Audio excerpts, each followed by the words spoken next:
Well, one of the things that we have to recognize in terms of our human relations is that oftentimes there are systems that work against us defining ourselves as humans, as relating, that become barriers to us being able to relate to each other at the most basic levels. And so when we talk about employment, we talk about education.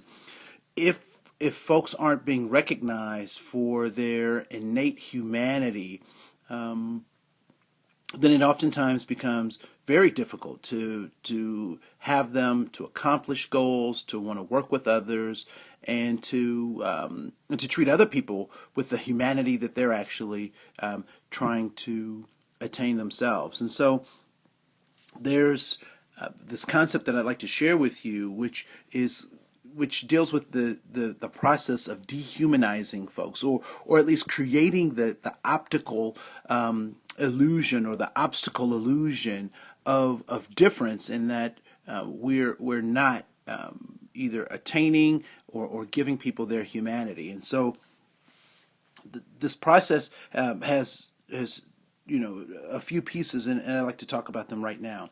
So dehumanization is characterized in terms of injustice, exploitation, oppression, violence, or the fear of violence. It is characterized by those who feel robbed of their humanity, or that their humanity has been taken, and those who have been the thief, that have those individuals who have robbed others, or been the thief in terms of humanity. And so when we talk about this process of dehumanization, what it does is this process separates human beings from their soul. So what it means to be a human being. And I believe that to be a human being means these particular things. One, it means that you have a physical body that has some physical needs, but that you also have a soul, or a spirit that also has some needs to be cared for, nurtured, and given attention to.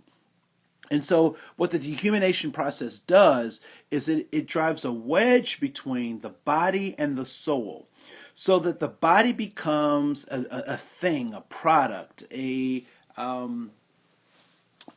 something that can be either manufactured, manipulated, or augmented in all kinds of ways. And that the soul then becomes, or the spirit becomes, powerless when it's not connected to the body directly. And so how is it that good men can go to strip clubs and watch women degrade themselves and take off clothing for money? And the simple answer is that these men do not see these women as whole people. They don't see them as a person that has a body and a spirit. They typically see them as a thing. And upon further examination, I also asked the question: how is it that so few slave owners could keep so many slaves under subjection, that they could keep so many slaves under their control? And part of that was really giving the illusion that we can dehumanize people, that we can beat humanity out of people to a point where they start to believe that they have given up their humanity, or that they're not fully human. And so the transatlantic slave trade, particularly as it's played out here in the United States, was very instrumental in making sure that people did not recognize their humanity, and they also did not recognize others' humanity. So the slave trade was very interesting, because so few white slave owners owned so many African slaves, and also had white people as indentured servants. But the part that really made this stick was that they were able to convince individuals and groups that the Africans were in fact not totally 100% human. And so we can do these things because we're going to save or the example that is also given is the how we dealt with Native Americans, and there was the philosophy that we can kill the Indian and save the man. And so when people give up their ability to see themselves as 100% human, then we create systems, or we allow systems to exist that reinforce that dehumanization. And so once a person feels, or we can convince people that they're not human, we can then go back and sell them their humanity. I oftentimes look at television commercials or other types of media that are, or propaganda that is trying to share information about a particular product, and that product typically has been designed to make someone feel better, or to give the illusion that this particular product will add wholeness or value to your life, when in fact that whatever that product is will only be evaporated in the darkness of our soul until we actually find the true meaning of life for ourselves, and how we can transcend whatever that product is offering us.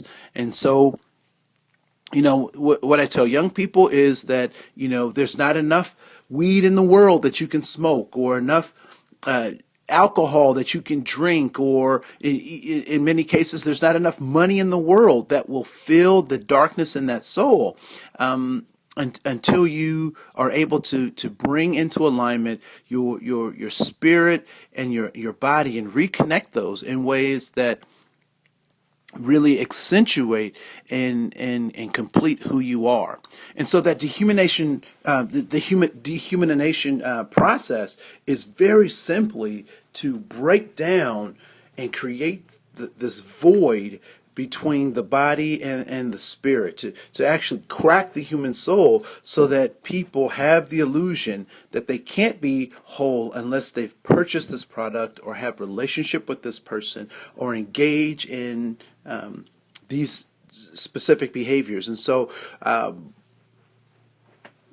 want to talk more about how do we create opportunities to heal the soul, and then how do we help our employees, our students, replicate that healed self, so that they can engage with others in a productive way, and actually become better employees, become better students, become better people, husbands, wives, partners, nieces and nephews. And so once we're able to get people to recognize that you only surrender your humanity, is never taken from you, you only surrender it, then we can encourage people to be healed individuals, and we'll see a better workplace and a better school environment as a result.